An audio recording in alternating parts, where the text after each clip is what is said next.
সিলট আমার, সিলট তোমার, সিলট আমার, সিলট তোমার, সিলট গলার মালা রে, বাবা সাজলাল দে, সিলট ভূমি রে। 5 দশকের বেশি সময় ধরে যিনি বাংলা সঙ্গীতের আকাশে এক কালোজয়ী নাম, তিনি আমাদের সিলেটের সবার প্রিয় প্রথিতযশা সঙ্গীত শিল্পী শ্রদ্ধেয় হিমাংশু বিশ্বাস।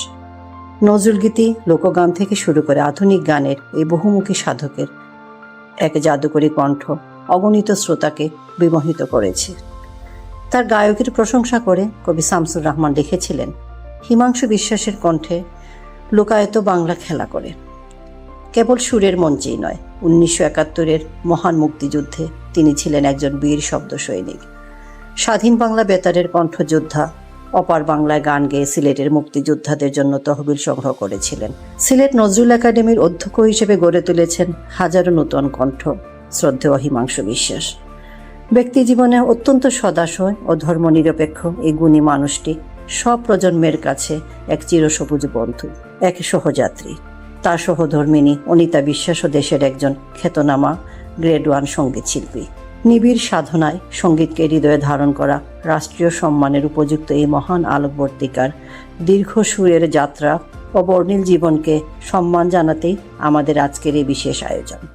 আমাদের সিলেট শহরের প্রাণকেন্দ্র, যেখানে সঙ্গীত এবং সাংস্কৃতিক পরিমণ্ডলের মধ্যে গড়ে উঠেছে সিলেটের সংস্কৃতি, সেখানে আমাদের শ্রদ্ধেয় হিমাংশু বিশ্বাস, যিনি একাধারে নজরুল গীতি, আধুনিক লোকগীতি, ভক্তিমূলক গান দিয়ে শ্রোতাদের বিমোহিত করেছেন প্রায় 5 দশকের বেশি সময় ধরে। তার সুরেলা কণ্ঠ, ছন্দময় দক্ষতার সাহায্যে তিনি একটি গল্প সৃষ্টি করেছেন শ্রোতাদের মাঝে। আজকে আমরা শ্রদ্ধেয় হিমাংশু বিশ্বাস স্যারের সাথে কথা বলবো এবং তার জীবনের বিভিন্ন গল্পগুলো আমরা শুনবো। সিলেটের দেখ মাল্টিমিডিয়ার পক্ষ থেকে কাকা আপনাকে ধন্যবাদ, শ্রদ্ধা জানাচ্ছি। অনেক ধন্যবাদ, আপনারা পরিশ্রম করে এর দূর এসেছেন আমার সাথে দেখা করার জন্য। আমি খুবই আনন্দিত। আপনি আমাদের সিলেটের গর্ব, এবং আমরা যারা পরবর্তী প্রজন্ম, আমরা তো অনেকেই আসলে আপনার নাম হয়তো শুনেছি, কিন্তু আপনার সাথে দেখা হওয়ার বা আপনার গানগুলো এখনো শুনতে পাচ্ছি, এটা তো আসলে আমাদের একটা গর্বের বিষয়। এখন আপনার গান আমরা এই বয়সে এসে আপনি এত বিমুগ্ধ করছেন আমাদেরকে, এটা তো আমাদের জন্য আসলে গর্বের বিষয়, বিশেষ করে সিলেটবাসীর জন্য এটা গর্বের বিষয়। একটা কথা হলো কি যে আমি তো মনে প্রাণেই সিলেটি। আমার কয়েকটা ইন্টারভিউতে, বিশেষ করে সুবীর নন্দী যখন মারা যায় তখন এটিএন বাংলা বুঝে একটা ইন্টারভিউ করেছিল, তো আমি বলছিলাম একটা কথাই, যারা হেডলাইন করেছিল এটা, আমি জন্মেছি সিলেটে, মরবো সিলেটে। তো সিলেটবাসীর জন্য যদি আমি কিছু করতে পারি, অন্তত আমি তো সঙ্গীতের লাইনের মানুষ, তো সঙ্গীত দিয়ে যদি আমি সমৃদ্ধশালী করতে পারি, বা প্রচুর আউল বাউলের দেশ সিলেট, বলতে গেলে এইটা রাজধানী বলা চলে। কোনো জায়গায় কোনো জায়গাতে এইভাবে কম্পিট করা যায় না। তো আমার তো অনেক হবি আছে। আমি যদিও পল্লীতে আমি খুব একটা নাম করি নাই, কেন বলি, আমি বিশেষ করে সবাই জানে আমি নজরুলকে চর্চা বেশি করি। তবে সিলেটের ছেলে হিসাবে আমাকে পল্লীর বিভিন্ন সাইড দেখতে হয়, পড়াশোনা করতে হয়, বা যারাই বা একটা বই বার করে না কেন, তারাই আমাকে একটা গান গাইবার জন্য বইটা উপহার দেয়। আমার একটা ভীষণ একটা বিরাট লাইব্রেরি আছে এখানে। তো এই সিলেটের লোকসম্পদকে বলতে গেলে বিশ্বের এমন কোনো জায়গা নেই যেখানে আমার সৌভাগ্য হয়েছিল কয়েকটি দেশ ভ্রমণ করার। তো আমি দেখলাম সেখানে অন্য কোনো গানের চাইতে আপনার এই যে ওই লোকসঙ্গীতগুলো সিলেটের প্রত্যন্ত অঞ্চলের হোক আর শহরবাসী হোক, এগুলো একেবারে ভারত সহ বলতে গেলে বিভিন্ন দেশে, সব দেশেই আমি করেছি, যে সমস্ত দেশ আমার জীবনে টুরে গেছিলাম আমি, এই আর কি। আপনার আমরা জানি যে আপনি মৌলভীবাজারে জন্মেছেন। মৌলভীবাজারে কোথায় আপনার জন্মস্থান? মৌলভীবাজার আমার জন্মস্থান, আসলে আমার জন্মস্থান হলো আমার বাবার চাকুরিস্থল। তো চাকুরিস্থল জন্মস্থান হওয়াতে সেটা হলো বড়লেখা থানাধীন, এখন হচ্ছে জুড়ি থানা। বড়লেখা থানাধীন এটা ধামাই শিলঘাট বাগানে, আচ্ছা, চা বাগানে বাবা চাকরি করতেন। তো আমাদের ভাই বোনদের সবারই প্রায় জন্ম সেখানে। বড় হওয়া কি চা বাগানে? মোটামুটি ভাবে বড় হওয়া চা বাগানেই। আমি ক্লাস 6 এসে আমি মৌলভীবাজারে অ্যাডমিশন নিলাম কাশীনাথ আলাউদ্দিন আচ্ছা। হাই স্কুলে। ওখান থেকে ওই বাইরে বাইরে বাইরে বাইরে পড়াশোনা শেষ করলাম এমসি কলেজ থেকে সিলেট টাউনে। আর সঙ্গীতটা বলতে গেলে একেবারে বাল্য জীবন থেকে আমার। বাল্য জীবন থেকে আপেল একটা থেকে- দীর্ঘ জীবন, মানে আপনার বললেন? সঙ্গীতে দীর্ঘ জীবন একটা সঙ্গীতে হ্যাঁ, 12 বছর বয়সে আমি শুরু। প্রথমে স্টেজে গিয়েছিলাম আচ্ছা। শিশু শিল্পী হিসাবে। কোন গানটা মনে আছে? আমার আসলেই মনে নেই, আমি অনেক ইন্টারভিউ, কেন এতটা বছর চলে গেছে না, মনে নাই। তো তখনকার বাচ্চাদের কি গান ছিল, মানে এটা কি নজরুলগীতি না অন্য কিছু? এটা না একটা ছড়া গান ছিল। আচ্ছা, ছড়া। আমার তো আমি তো এই ছড়া ছিলাম গান। ছড়া গান। আমরা দুজন শিশু শিল্পী ছিলাম। 3 দিন ধরে একটা সাংস্কৃতিক ইয়ে চলছিল দেখি মৌলভীবাজার এই বড়লেখা থানাতে, বড়লেখা থানা। সিলেট, ঢাকা, চট্টগ্রাম অনেক শিল্পীরা গেছিলেন। শিশু শিল্পী ছিলাম আমরা দুজন। আচ্ছা। তো খুব ঘাবড়ে গেছিলাম আর কি প্রথম দিন। এই যে মনে পড়ে আমার, মানে আমি প্রথমবার উঠে তো গান গাইতে পারি, যখন এত লাইট জ্বললো, এত লোক দেখলাম, তখন কান্না চলে আসলো। সেকেন্ড টাইম গিয়ে আমি গাইলাম। এই থেকে এই 12 বছর বয়স থেকে আমার মঞ্চ বলতে গেলে গত সপ্তাহে অডিটোরিয়াম নজরুল পরিষদ, নজরুল পরিষদ যেটা করুন। আর বাকি কবে গাইতে পারবো না পারবো সব না না, আমরা অবশ্যই সব দোয়া মালিক- করি, আপনি আরো সব মালিক জানে। আমাদেরকে, হ্যাঁ অবশ্যই আমরা দোয়া গাওয়ার রাখি, দোয়া ইচ্ছে করি, হ্যাঁ। গাওয়ার ইচ্ছে আছে, আমরা এবং উৎসাহ আপনাদের কাছ থেকে উৎসাহটা পাই আমি বিশেষ করে। এই সিলেটের সবার কাছে আমি ঋণী, কারণ এত বেশি উৎসাহ ইনারা দেন আর কি আমাকে। আমরাও গর্বিত যে আপনার মতো একজন আমাদের সিলেটে আছেন, এটা তো আমাদের Thank you. গর্বের বিষয়। Thank you really. না না, আপনি হিমাংশু বিশ্বাস, এই নামটাই তো পরিচয় সারা মানে বিশ্বে, আমাদের যেখানে প্রবাসী বা বলি যা সব জায়গায়, হ্যাঁ, বিদেশে তো আপনার এক নামেই পরিচয় আছে, এখানে যে হিমাংশু বিশ্বাস বলে সিলেটের একজন আছেন, এটাই তো অনেক গর্বের বিষয় আমাদের জন্য। মোটামুটিভাবে আপনার সঙ্গীত মানে হাতে খড়ি কবে থেকে প্রাতিষ্ঠানিক সঙ্গীত? আমার সঙ্গে সঙ্গীত বলতে গেলে আমি প্রায় 4 বছর যখন বয়স, তখন আমার বাসাতে কিন্তু পারিবারিক মঠ পরিমণ্ডলে সঙ্গীতের চর্চাটা হতো। তো বাবা আমার উস্তাদ রেখে দিয়েছিলেন। আমার গুরুদেবের নাম হলো উস্তাদ রাসবিহারী চক্রবর্তী মহাশয়। উনি প্রয়াণ করেছেন, তো উনি প্রয়াত, তো ওনার ছাত্র আমি গর্ববোধ করি। কিন্তু একটা জিনিস যে ওই বেশ কয়েকটা মাস যাওয়ার পরে আমার গুরুদেব চলে যান এখান থেকে, সিলেট। উন্নত চলে যান আর কি। তো আমি তারপর থেকে বলতে গেলে আমি একেবারে অসহায় হয়ে পড়ি, কী করবো কি না। তো সেই বাল্যকাল থেকে বলতে গেলে আমি একক ভিত্তিতে আমার স্বচেষ্টায় ঘুরতে ঘুরতে যাকে পাই তাকেই ধরি, হাতে ধরি, পায়ে ধরি, আমাকে একটি গান শেখাও, শেখানো। এই করো সেই করো। এ যাবৎকাল পর্যন্ত তো শিক্ষার তো শেষ নাই, আপনি শেষ জানেন। তো আমি বহুজনের কাছে গান শিখেছি, বহুজন আমাকে সাহায্য করেছেন। বিশেষ করে আমি সিলেটে যখন আসলাম কলেজে, এবং সিলেটে যখন আপনার হলো রেডিও পাকিস্তান, তখন তো রেডিও রেডিও পাকিস্তান পাকিস্তান। ওই এমসি কলেজের সামনে এইটা যখন ওপেনিং হলো, তখন ইট ওয়াজ 1967, 67-তে 27শে অক্টোবর প্রথম হয় ওই যে নিজস্ব স্থানীয় অনুষ্ঠান। আচ্ছা। তখন থেকে যে গাইতে আছে আজকে প্রায় 59 বছর হয়। রেডিওতে এখন আর গান। রেডিওতে এখনো গাচ্ছি আর কি, এই আর কি। এই যে সিলেটে কবে আসলেন? সিলেটে আমি এসছি প্রায় 1965-এ। 65-এ 65 তখন তো পাক ভারত যুদ্ধ, শুরু হয়ে গেছে। 65 যুদ্ধ। আর এরপরেই তো বড় ইয়েতে পড়ে গেলাম এই স্বাধীনতা সংগ্রামে। স্বাধীনতার। তো আপনি তখন কোন জায়গায় ছিলেন? আমি জানি স্বাধীনতা যে সংগ্রামে- এখানেও আপনার কণ্ঠযোদ্ধা হিসাবে আপনি হ্যাঁ, স্বাধীনতা সংগ্রামে আমি আপনার করলাম ওই যে কী বলে, সিলেটে তখন এমন কোনো সংগ্রাম নেই, এমন কোনো মুভমেন্ট নেই যেটাতে আমি ছিলাম না, এবং অগ্রভাগে আমি ছিলাম। অগ্রভাগে ছিলেন। আমার মনে হয় আমি ছাড়া অন্য কেউ বোধহয় কাঁধে হারমোনিয়ামটা ঝুলিয়ে এই সিলেটে জিন্দাবাজার, আম্বরখানা, বন্দর পয়েন্ট, এইগুলা একেবারে সিটি কর্পোরেশন থেকে আমি মানে কাঁধে 4-5 দিন ব্যথা হতো আমার। আমি আগে গান গেয়ে যাচ্ছি, দেশাত্মবোধক গান, স্টিমুলেটিং গান, অনেক কিছু গেয়ে যাচ্ছি। স্বাধীনতা সংগ্রামের সময় তো কিছু রক্ত ঝরা গান ছিল। ওই ধর একটা গান একটু যদি 2 লাইন একটু শোনান।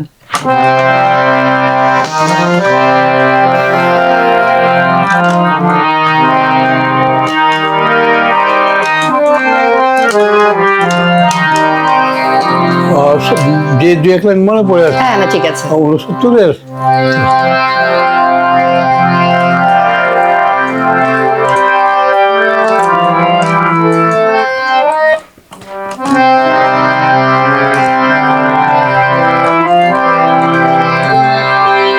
গায়ে যদি যাক প্রাণ তবু দেব না দেব না দেব না গলার ধান। যায় যদি যাক প্রাণ তবু দেব না দেব না দেব না গলার ধান। দেব না আমার মাঠের সবুজা খামার সাজানো ফসলের সম্ভার। আমি দেব না সবুজ সবুজ সোনারি রূপালি গলার ধান। যায় যদি যাক প্রাণ তবু দেব না দেব না দেব না গলার ধান। ওইটা পাকিস্তানিদের মানে উদ্দেশ্য করে অনেক অনেক গান রোড মার্চ হতো, তো মুভমেন্ট তো চলতো সারা বাংলাদেশ, উত্তাল জয় জয় জয় বাংলা বাংলার জয়। এই গানটা তো আপনাদের সবাই জানা, সবাই জানে। এই গানটা তো গাইতে হতো। আপনারা কি 71 এখানেই ছিলেন নাকি? না না না, আমি তো এখানে থাকলে দেশের জন্য কিছু করতে পারতাম না। আমি চলে যাই ভারতে চলে গিয়ে আমি মোটামুটিভাবে একটা পরিচিতি চলে আসে আমার। আমি গিয়েছিলাম ত্রিপুরা তো আমাদের এখানে কাছে, তো অনেকেই জানতে পারলো যে আমি গান টান করি। তো একটা ফাংশনে গান গাওয়ার পরে সেখানকার এসডিও আমাকে ডেকে বললেন, দেখেন আপনি তো শিল্পী মানুষ, কবে স্বাধীন হবে না হবে এটা বলা যায় না, তো আপনি একটা কাজ করেন, আপনি কি চাকরি করবেন? আমাকে চাকরি কে দেবে? বললেন আমি দেবো আপনাকে তো বাঁচাতে হবে শিল্পী। তো আপনি আমার একটা চিঠি নিয়ে কালকে সকালে আসেন আমার অফিসে, চা খাবেন, একটা চিঠি নিয়ে যাবেন। গেলাম একটা পাহাড়ি অঞ্চল, এটা কিছুই না, আমি বলি আগরতলা এবং ধর্মনগর একটা ডিস্ট্রিক্ট, ওই পাহাড়ের মধ্যে গেলাম। গিয়ে আমি দেখলাম, আমি এখনো মনে আছে আমার বসের নাম লেফটেন্যান্ট কর্নেল বিবি সিং, ওই দিল্লি বলে মানুষ, ওনাকে গিয়ে ও ইউ আর সিঙ্গার? তো আমি বললাম হ্যাঁ বাংলাদেশ থেকে এসেছি আমি। অলরাইট ওকে জয়েন টুমরো, কালকে থেকে আসো। ওই আমি গেলাম কালকে থেকে, তাঁবুতে থাকলাম অনেক কষ্ট করে। 2000 আমাদের বাংলাদেশের শরণার্থী, এদের মেডিকেল, খাওয়া দাওয়া, চিকিৎসা, এই চাকরি করলাম 2 মাস করার পরে আমাকে তখন মানে আমার শ্রদ্ধেয় শিবু ভট্টাচার্য, যিনি নাট্য ব্যক্তিত্ব, সবাই এক যুগে ছিলেন, শিবু ভট্টাচার্য, উনি এসে হাজির হলেন যে তুমি এই চাকরি করলে চলবে না, সেবা করছো দেশেরই লোকজনকে সেবা করছো, তার চেয়েও বড় সেবা তোমার জন্য অপেক্ষা করছে। আমরা কী করবো? বলে চাকরিটা ছাড়ো, তুমি গান গেয়ে পয়সা তুলতে হবে মুক্তিযোদ্ধাদের জন্য। আমরা বিভিন্ন অঞ্চলে অনুষ্ঠান করব, আমি যে কজন পেরেছি আমি ইনক্লুডেড আমার। ত্রিপুরার ওই সাইডে ছিলেন? হ্যাঁ, ত্রিপুরা থেকে চলে গেলাম কাছাড় অঞ্চলে, আসামে গিয়ে আমরা অনেক জায়গা থেকে, তখন উস্তাদ ফুল মোহাম্মদ খান, আহমদ কবির সাহেব, আমার ওয়াইফও তখন, আমাদের বিয়ে হয় নাই, আমার ওয়াইফও নেতা সিনহা, তো এনারা সবাই জড়ো হলেন। কিছু নাচের মেয়ে, সুব্রদেবের বন্টন, সুব্রদেবের মাও ছিলেন, সবাই জড়ো হয়েছে। আমরা একটা হাই স্কুলে থাকার ব্যবস্থা, পাতলা খিচুড়ি, আর নিচে মেঝেতে ঘুমানো, আর বিকেলবেলা এই গাড়ি আসতো একটা বাসে, সব চেপে যেতাম বাসে গিয়ে এই তো এই মার্কেটে, এই জায়গাতে, এই স্কুলে, আর লাশ আলু বিছায় বাংলাদেশ মুক্তিযুদ্ধের সাহায্যার্থে অনুষ্ঠান, সবাই টাকা পয়সা দিত, আমরা গান গাইতাম। ওইটা করতে করে বেশ স্বাধীন হয়ে গেল। বাংলাদেশে কবে চলে আসলেন পরে? বাংলাদেশে আসলাম স্বাধীনতার পর 16 ডিসেম্বর স্বাধীন হলো, আমার মনে হয় 18 চলে আসছে। আপনারা সিলেটে কোথায় থাকতেন? সিলেটে আমি যখন গেছিলাম তখন আমি ওই ফরাতকার পুলে ভাড়াটে বাসা, এখানে এটা আমার নিজের বাসা, ভাড়াটে বাসা ছিল এখানে। আর পাশের স্কুলে আমার ওয়াইফ তখন বক্তিয়ার বিবি স্কুলে মাস্টারি করতেন। আপনি এমসি কলেজে কোন সাবজেক্টে পড়াশোনা করেছেন? আমি পলিটিক্যাল সায়েন্স। মানে আপনার গানের পুরো না কোনো অসুবিধা নেই। আমি আমার ফেভারিট সাবজেক্ট ছিল পলিটিক্যাল সায়েন্স আর ফিলোসফি। আচ্ছা, আমি ওটা নিয়ে 1970-এ গ্রাজুয়েশন কমপ্লিট করি। 70-এ? বাংলাদেশ আমলে কোনো পড়াশোনা হয় নাই বলতে গেলে, সবই পাকিস্তানি আমলে পড়াশোনা হয়েছে। গান বাজনা তো হয়েছে শুরু, কিন্তু মোটামুটি ভাবে চলছে আর কি বাংলাদেশ টাইমটা আর কি। বাংলাদেশ সময়। হ্যাঁ আসলে তারপরে যুদ্ধের পর থেকে আপনার কি মানে সঙ্গীত জীবনের শুরু, নাকি আপনি কোনো চাকরিতে? হ্যাঁ, মধ্যে আমি একটা চাকরিতে গেলাম, তাও সবই গানে গানে, সবই গানে গানে। চাকরিও ডেকে ডেকে ডেকে নেওয়া হলো চাকরি। আমার একটা সৌভাগ্য কি, আমাকে খুঁজতে হয় না এই কিছু, মানে আপনার আমি চাকরি খোঁজার আপনার আগে কাছে আমি চলে আসছে। আমি পেয়ে যাই। তো ওইভাবে একটা গানের মাধ্যমে আমাকে একজন এক্সিকিউটিভ ইঞ্জিনিয়ার বললেন যে আপনি কোনো চাকরি করেন? না, আমি তো চাকরি করি না। কেন করেন না আপনি? আমি বললাম যে আমার ভয় হয় যে আমি গান গাইতে পারবো না, গান যদি না হয় তাহলে আমার প্রাণ বাঁচবে না। বাঁচবে না।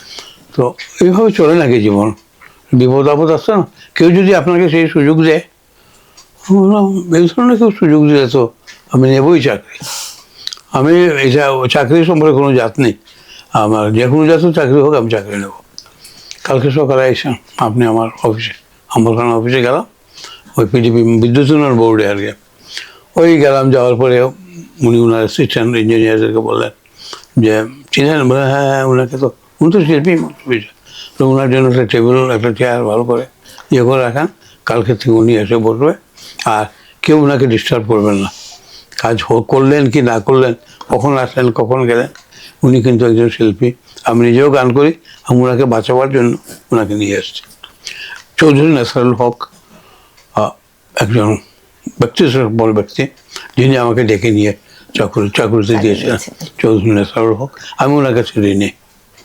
চাকরি করলাম, রিটায়ার করলাম। গান তো চলতেছে। গান চলতেছে।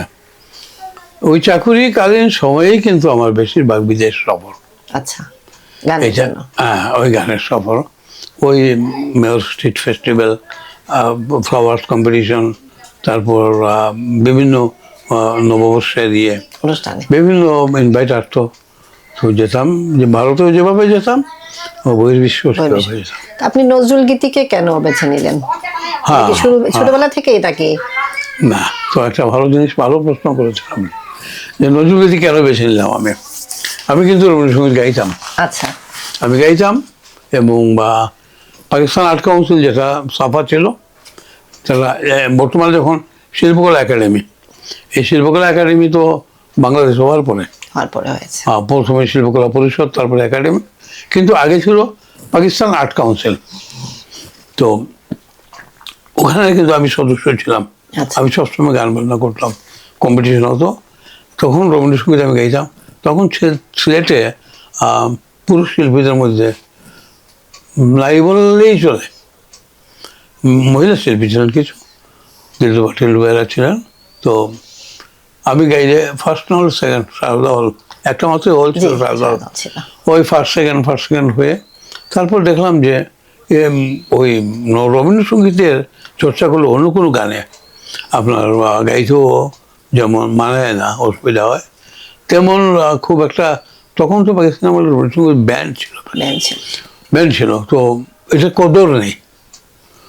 আমি দেখলাম যে এখন কি করা যায়, প্রায় 70 এসে আমি চিন্তা করলাম যে কি করা যায়, সব ধরনের গান গাওয়া যায়, এমন একটা জিনিস দেখলাম। কাজী নজরুল ইসলামের কিছু বই টই উল্টায় পাল্টায় দেখলাম পড়া, যে অনেক সুন্দর সুন্দর গান, একেবারে ইসলামী গান বলেন, এদিকে ইসলামী, ওদিকে সনাতন ধর্মের গান, তারপরে গজল আছে, আধুনিক আছে, রাগ প্রধান গান আছে, কীর্তন, সামার সঙ্গীত, ভজন, নাথের রসুল, মানে কিচ্ছু বাকি, পল্লীয়। তো পল্লীটা দেখে আমার মনে হলো, ওই যেমন পদ্মার ঢেউরে, পল্লীটা দেখে আমার মনে হলো যে এটা তো আমার সিলেটের হাসনার গানকে গাওয়া যেতে পারে সুন্দর। আমি বললাম যে না, থেকে আমি কাজী নজরুল ইসলামের। তখন কি কারোর সাথে মানে আপনার তখন শিক্ষাটা? তখন কিন্তু নজরুলের প্রচলন সিলেটে আপনি খোঁজ নিলেও জানতে পারবেন। আমি যা বলছি 70-এ নজরুলের প্রচলন সিলেটে ছিল না বললেই চলে। আমি সাহস করে, এমনকি দু একজন এসছে যে দাদা এটা কি সতীনাথ মুখোপাধ্যায়ের গান, এটা কি হেমন্ত মান্নার গান? না, এটা নজরুলের আধুনিক গান।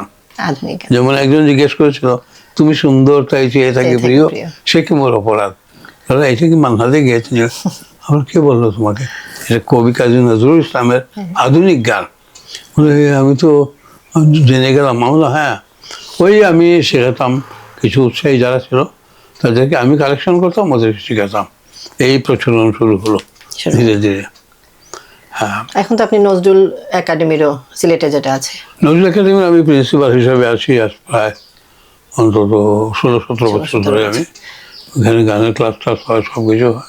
ত্রিপুরা, ওই যে আপনার ত্রিপুরা নজরুল একাডেমিতে আমাকে আমন্ত্রণ করে নিয়েছিলেন তখন একজন মিনিস্টার, যিনি নজরুল একাডেমির ছিলেন, প্রেসিডেন্ট ছিলেন। উনি বলেন, ঢাকার আর্টিস্টকে বারবার না দেখো তো অন্য কোনো জায়গায়।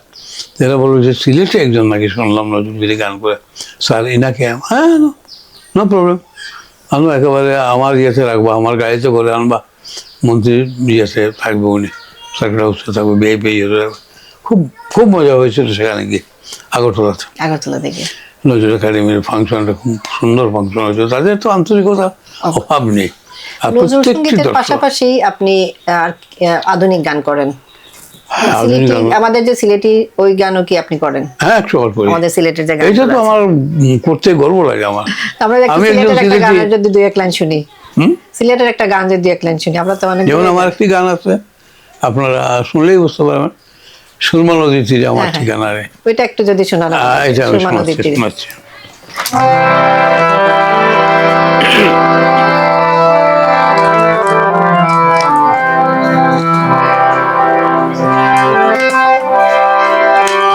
আমাদের কিনারে সজনা, আর কিনারে নিমাই যান, আরে নদীর নামটি সুরমায়া আমার, সিলেট জেলার নাম শুনে, সিলেট জেলার নাম। আমার জন্ম ছিল, মরণ ছিল, সিলর জানুর জানি রে, বাবা সাজলালুর দে সিলট ভূমি রে, সুরমা নদীর তীরে আমার ঠিকানা রে, সুরমা নদীর তীরে আমার ঠিকানা রে, বাবা সাজলালুর দে সিলট ভূমি রে, বাবা সাপরানুর দে সিলট ভূমি রে।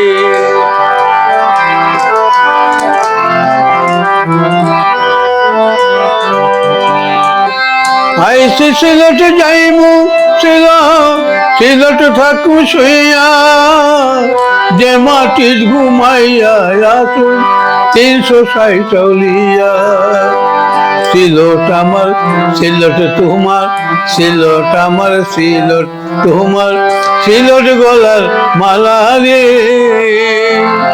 বাবা সাজলাল দে সিলট ভূমি রে। আংশিক গাইলাম, আর একটা রয়ে গেছে। আপনার কি গান আপনি এত মানে কত লিখেছেন সিলেটি?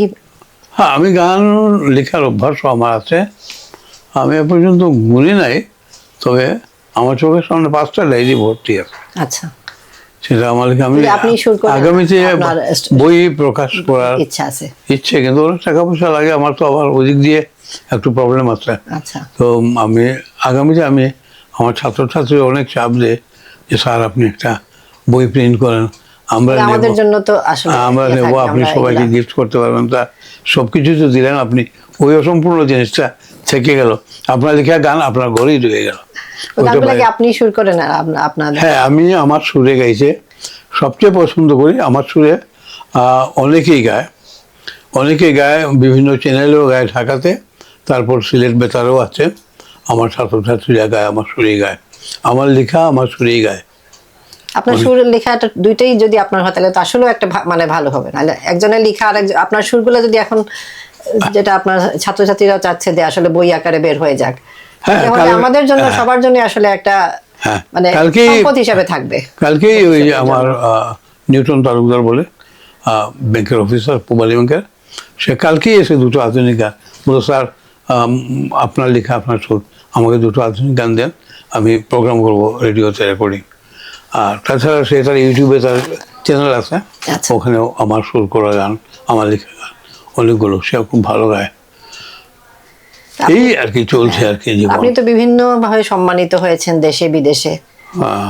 বিভিন্ন ধরনের পুরস্কারও পেয়েছেন। আমরা আশা করি আরো এটা হবে। আমরা তো আপনি আসলে তো আমাদের জন্য গর্ব এখনো। আপনার আমি এখানে দেখতে পাচ্ছি যে আপনার ৮০তম জন্মদিন উপলক্ষে লেখা গান, 2024-এ আপনার ৮০তম জন্মদিন পালন হয়েছে। হ্যাঁ, তো সবচেয়ে বড় জিনিস হলো যে জন্মদিন তো পালন শুরু করেছি, মানে কি এটা শুরু করেছি না, করেছে এটা। তো এটা হলো যে জন্মদিন শুরু হয়েছে 50 থেকে। আপনি চিনবেন সিলেটে ঐতিহ্যবাহী একটা জায়গা আছে, প্রান্তিক কচিকাছা, ওই যে এখন ওটা কি বলে, এখন তো প্রান্তিক নেই, এখন তো যে সমাজসেবা, ওই উৎসাহী ছেলেমেয়েরা, ছাত্রছাত্রী, বিভিন্ন সংগঠন, তারা শুরু করলো 50 থেকে। আমি বললাম, তখন কিন্তু কিছু ভ্রুকুটি ছিল, কিছু মানুষ বলছিল, এবং আমার সিনিয়রও দু একজন দাদারা বলছিলেন যে হিমাংশু তুমি এটা বন্ধ করো, কেননা শোনো শেষে গিয়ে দেখবে মাঠে তুমিই আছো, আর কেউ নেই।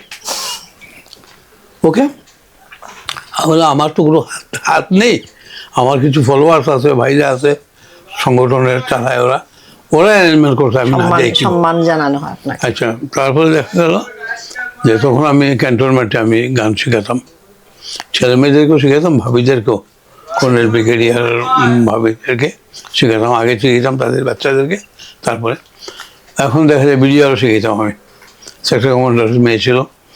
এখন দেখা যায় যে 4টা 1 মিনিটে প্রথমে ক্যান্টনমেন্টে গাড়ি ঢুকতে যায়, 4টা 3 মিনিটে বিডিআরের, তারপরে মাঠ কি মাঠ, শেষে একটা ভিডিও আছে, মাঠ তো ভরা, এমনকি একটা চানাচুর বিক্রেতার কাছে ইন্টারভিউ নিল যে তুমি কেন একটু, আমি তো জানি না এখানে কি কেমন বিক্রি হলো, বলে আজকে সবচেয়ে বেশি বিক্রি হয়েছে। আসলে আমরা সম্মানিত, আপনাকে সম্মান জানাতে পারছি, এটাই তো আমাদের জন্য অনেক গর্বের বিষয় আসলে।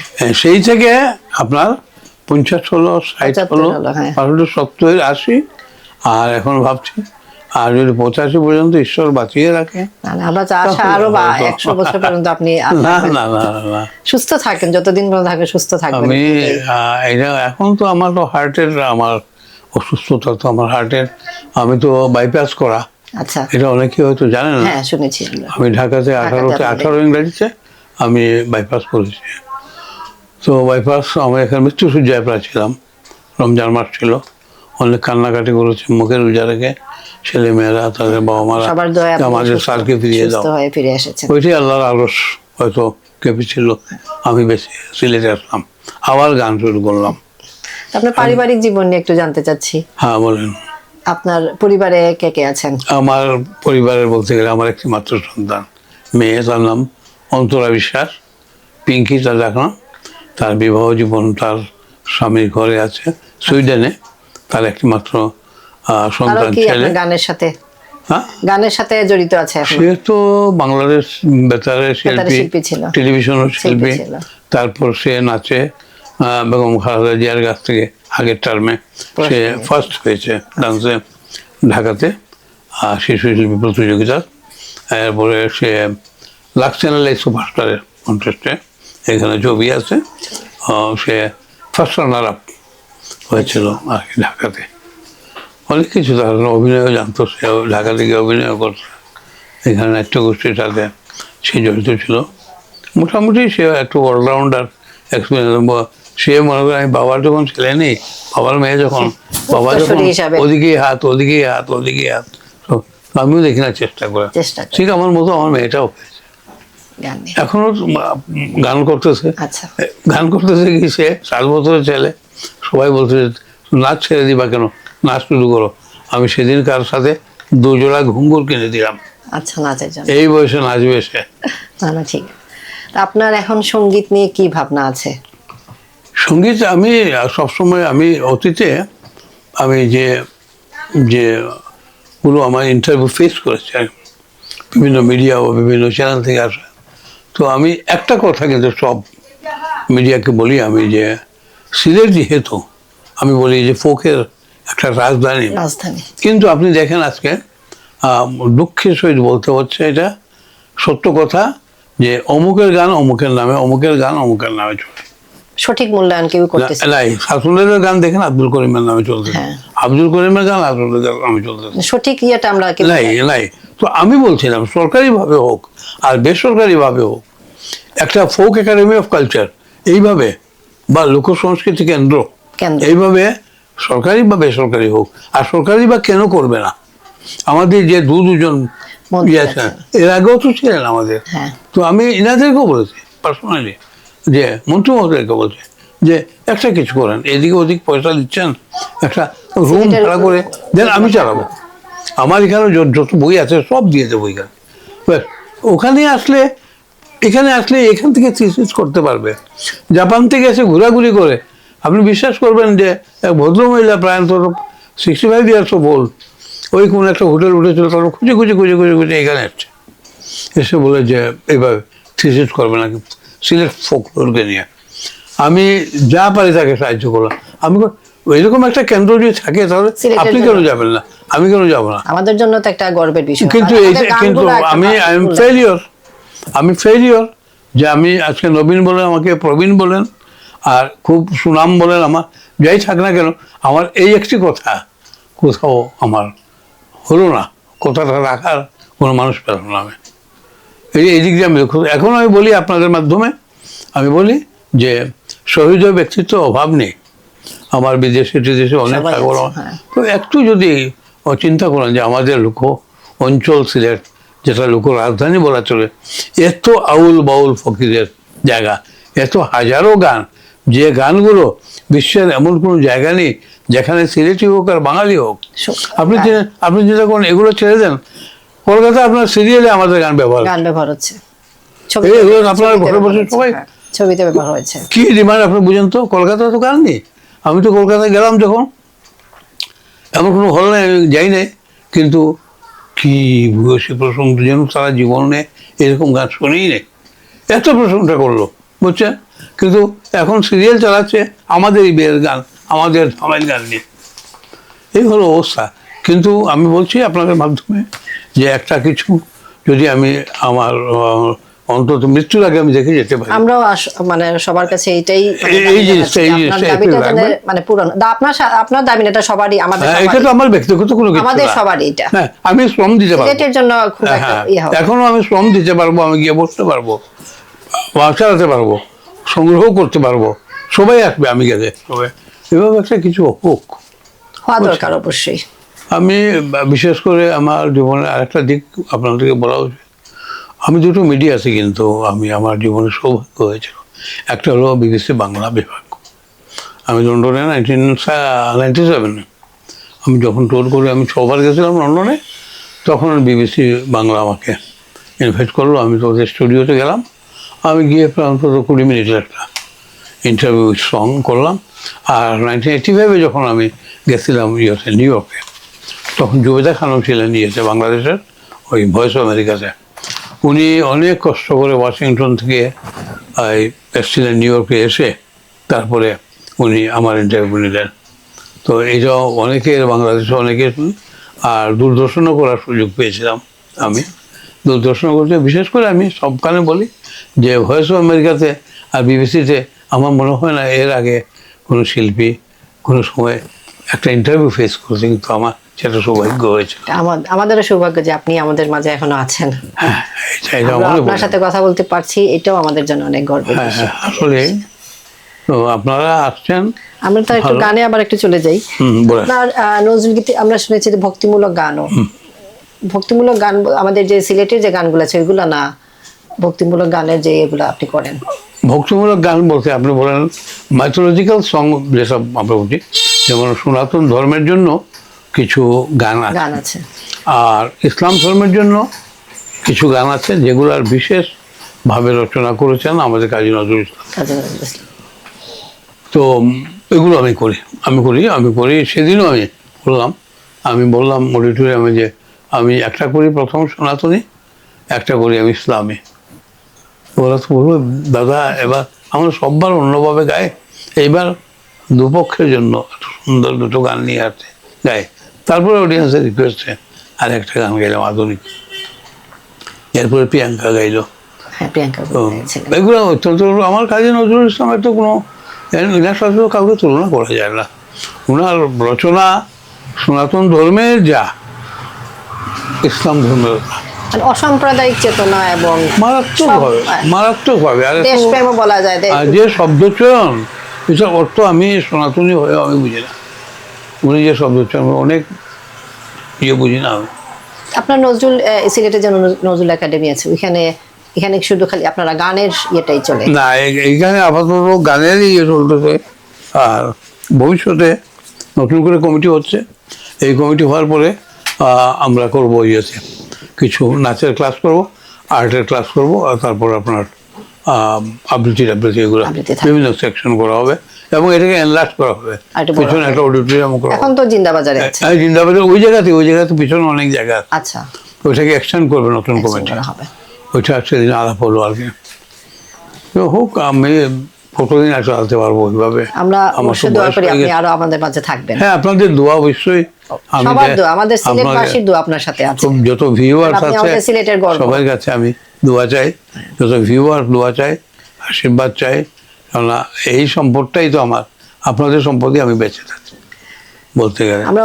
আমরা দোয়া করি এবং আপনি আরো আমাদের সাথে থাকবেন, আমাদের সাথে আমাদের পথ প্রদর্শক হয়ে থাকতে হবে আপনাদেরকে। উপরওয়ালা যদি রাখেন তাহলে আমার তো অবশ্যই সবই উপরওয়ালা থাকবেন আপনি। এটাই, হ্যাঁ, আপনি সঙ্গীতের সাথে থাকবেন, এইটাও আমরা আশা রাখি সব সময়। এইটাই আর কি। আপনি আমাদের আসলে সিলেটের জীবন্ত কিংবদন্তি বলা যায়। হ্যাঁ, সবাই নাই বলতে গেলে। অনেকেই মরে গেছে, নাটকের বলেন, গানের বলেন, অনেকেই মারা গেছে। এখন পর্যন্ত আপনি আছেন, এটা তো আমাদের জন্য। এখন তো আমি শুধু আমাদের জন্য এটা, আমরা এই যে আমিও আপনার সাথে এসে কথা বলতেছি, এটাও তো আমার জন্য একটা গর্বের, এবং সিলেটের মাল্টিমিডিয়ার মাল্টিমিডিয়ারও একটা আসলে গর্বের বিষয় যে আপনার সাথে আমরা এই সময়টুকু করতে পেরেছি। আমারও একটা অপরপক্ষে আমার একটা সৌভাগ্য যে আমি আপনাদের ক্যামেরার সামনে আমাদের সৌভাগ্য এটা, মানে আপনার সাথে দাঁড়িয়ে দুটো কথা বলতে পারতেছি। আপনার কথাগুলো সবাই আমার বয়সী তো অনেকেই বলতে গেলে প্রায় ইনঅ্যাক্টিভ লাইফ, কিন্তু আমি যে সচ্ছল হিসাবে আপনাদের ক্যামেরার সামনে দাঁড়াতে পারলাম, এটা তো মহান আল্লাহ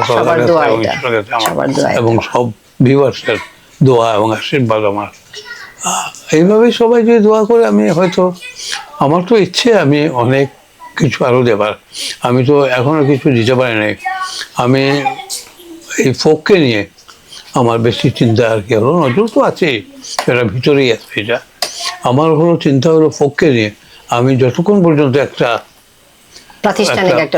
প্রতিষ্ঠান না করতে পারছি, কিছু আমি মুসলিম সাহিত্য সংসদে যাই, গিয়ে দেখি কত গান, কত কিছু। আমি নিজে পর্যন্ত গান আহরণ করে আনি এনাদের কাছ থেকে, ওনারাও দেয় আমাকে। এটা কবি দিলওয়ারও চেয়েছিলেন, কিন্তু 69 গণ আন্দোলনে তো কবি দিলওয়ারের গান গেয়ে আমরা, কবি দিলওয়ারের গান গেয়ে এই রোড মার্চ করলাম দিন রাত।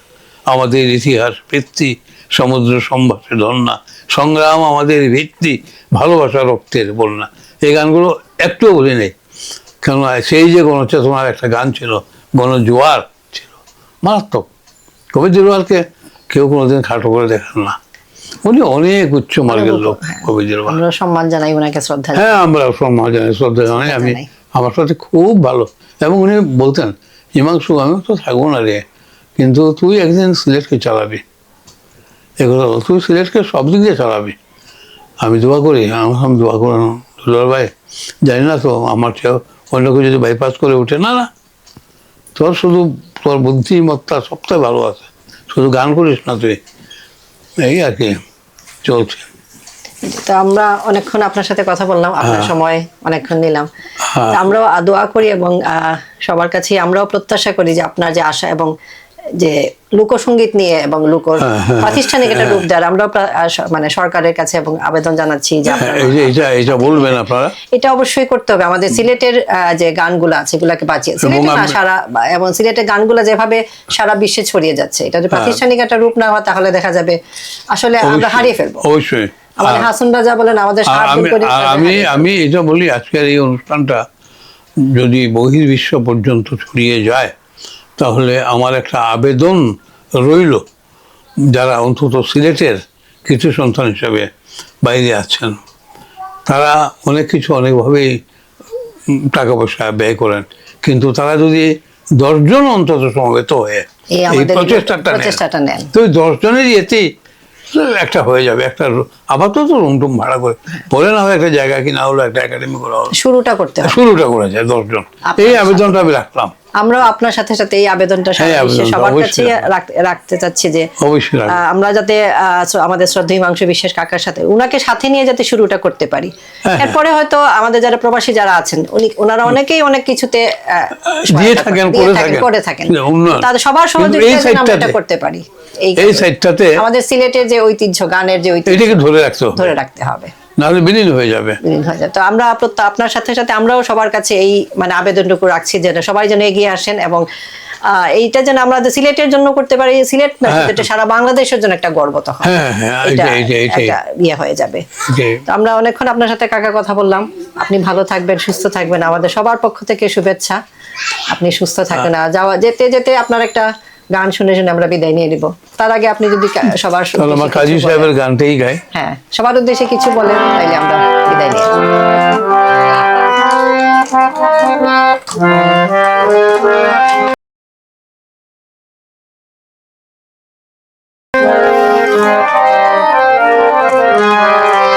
আমার যাবার সময় হলো, দাও বিদায়। সময় হলো, দাও বিদায়।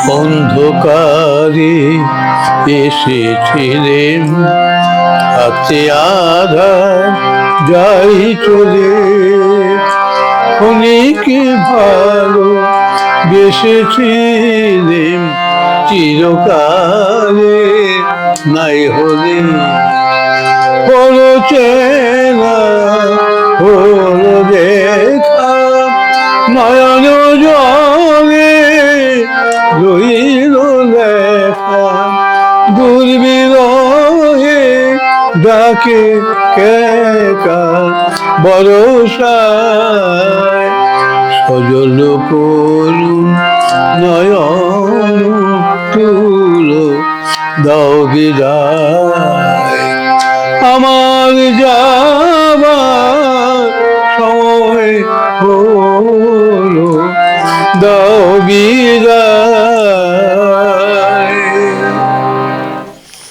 কাজী সাহেবের তো কোনো গান গাওয়া হয় নাই, তাই ভাবলাম যে কাজী সাহেবকে তো শ্রদ্ধা জানাতে হয়। হ্যাঁ, গান অনেকগুলো গাওয়া যেত, আমাদের তো ওই জানা অজানা অনেক তথ্য নিয়ে কথা বলতে হয়, তাই গানের অংশটা কম হয়ে যায়। এই তথ্যগুলো তো অত্যন্ত প্রয়োজন, অত্যন্ত দরকার। আপনার মুখ থেকে শোনা মানে হলো এটার সত্যতা সঠিক থাকবে। আমার খুব ভালো লাগলো। আমরা সবাই চাই যে আপনাকে যাতে আমরা শ্রদ্ধা জানাতে পারি, সম্মান জানাতে পারি সঠিকভাবে, এবং আমাদের নতুন প্রজন্ম যারা তারাও যাতে আপনাকে সঠিকভাবে মূল্যায়ন করতে পারে, শ্রদ্ধা জানাতে পারে, এটাই আমাদের প্রত্যাশা থাকবে। এবং আপনার রাষ্ট্রীয়ভাবে যেন আমরা আপনাকে সম্মানিত করতে পারি, এটা সিলেটের ডাক মাল্টিমিডিয়ার পক্ষ থেকে আমরা সবার কাছে আবেদন জানাচ্ছি। এবং আপনার যে কথাগুলো আপনি যেটা চাচ্ছেন যে লোকসঙ্গীতের একটা সিলেট থেকে দুবার চেষ্টা করেছিল, আপনার চেষ্টাটা যাতে আমাদের মাধ্যমে সবার কাছে পৌঁছাতে পারে। 21 পদকের জন্য, কিন্তু আমাকে নির্বাচন করতে কি অসুবিধা আমি নিজেই জানি না। আমাদের ব্যর্থতা, আসলে এটা বলা যায় যে আমাদেরই ব্যর্থতা, আমরা আপনাকে মূল্যায়ন করতে পারছি না। স্পৃহা নষ্ট হয়ে যায়, হ্যাঁ নষ্ট হয়ে যায়। আর মরলে পরে কাউকে কিছু দেয়া, এটা না দেয়া একই কথা হয়ে যায়। আসলে আমরা মূল্যায়ন করতে পারছি না, এটা আমাদের ব্যর্থতা। আমি সবার হিসাবে আমাদের আসলে ওইগুলোর অপেক্ষা আমি করি না, আর ওইগুলো অপেক্ষা করি না। আমি ভাবলাম যে আমি যতদিন নিজেই আমার জন্য করে যাচ্ছে ততক্ষণ দিয়েই যাবো আমি। আপনার এই অসাম্প্রদায়িক চেতনা, আপনার যে মনোভাব, এটা নতুন প্রজন্মের মাঝে ছড়িয়ে পড়ুক, এটা আমরা প্রত্যাশা করি। এবং আপনি সুস্থ থাকবেন, ভালো থাকবেন, আমাদের মাঝে আরো থাকবেন, আপনি আমাদের প্রদর্শক হিসেবে আরো থাকবেন, এবং আপনার যে প্রত্যাশা এটা যাতে পূরণ হয়, এটা আমরা আশা করি। আপনি ভালো থাকবেন। সিলেটের ডাক মাল্টিমিডিয়ার পক্ষ থেকে অনেক অনেক শুভেচ্ছা। আমিও অগণিত শ্রোতাদের আমি সম্ভাষণ জানাচ্ছি, ধন্যবাদ জানাচ্ছি। আপনারা আপনাদের এই শ্রমটা যেন সবার মনে প্রাণে পৌঁছে যায়, এই জন্য আমি সবাইকে ধন্যবাদ